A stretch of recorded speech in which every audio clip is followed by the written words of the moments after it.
യേശുവിൽ പ്രിയപ്പെട്ടവരെ, ഈശോ കടൽ മീതെ നടക്കുന്നത് കണ്ടാണ് പത്രോസും അങ്ങനെ നടക്കാൻ ആഗ്രഹിച്ചത്. പത്രോസിൻ്റെ ആഗ്രഹപ്രകാരം ഈശോ കൽപ്പിച്ചു നടന്നു വരാൻ. പത്രോസ് ഈശോയെ തന്നെ നോക്കിക്കൊണ്ട് കടലിന് മീതെ ധൈര്യസമേതം നടന്ന് അടുത്തെത്തിയപ്പോഴാണ് യേശുവിൽ നിന്ന് നോട്ടം പിൻവലിച്ചിട്ട് തിരമാലയിലേക്ക് പത്രോസ് നോക്കിയതും അവിടെ താന്നു തുടങ്ങിയതും ഭയപ്പെട്ട് കർത്താവെ രക്ഷിക്കണേ എന്ന് നിലവിളിച്ചതും. പ്രിയപ്പെട്ടവരെ, നമ്മൾ ജീവിതയാത്രയിലാണ്. കടൽക്ഷോഭം, കൊടുങ്കാറ്റ്, തിരമാലകൾ, ഇങ്ങനെ പല പ്രശ്നങ്ങളും നമ്മുടെ ജീവിതത്തിലേക്ക് കടന്നു വരാം. നമ്മുടെ നോട്ടം എപ്പോഴും നമ്മളെ സംരക്ഷിക്കുന്ന യേശുവിലേക്കാണെങ്കിൽ ഒരു ഭയവും കൂടാതെ നമുക്ക് നടന്ന് നീങ്ങാൻ പറ്റും. പക്ഷേ നമ്മളെ പലപ്പോഴും നമ്മുടെ നോട്ടം യേശുവിൽ നിന്ന് പിൻവലിച്ച് പ്രശ്നങ്ങളിലേക്ക്, പ്രതിബന്ധങ്ങളിലേക്ക് നമ്മൾ നോക്കുമ്പോൾ നമുക്ക് ഭയമാണ്. നമ്മൾ നിലവിളിക്കുകയാണ്, കർത്താവെ രക്ഷിക്കണമേ എന്ന്. നോട്ടം കർത്താവിലേക്ക് മാത്രമാകട്ടെ, ധൈര്യപൂർവ്വം നമുക്ക് ജീവിതത്തിൽ മുന്നേറാനാവും.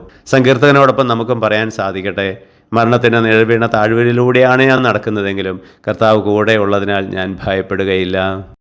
ഞങ്ങളുടെ രക്ഷകനായ ഈശോയെ, ഞങ്ങളെ അനുഗ്രഹിക്കുമാറാകണമേ, ഇപ്പോഴും എപ്പോഴും എന്നേക്കും. ആമേൻ.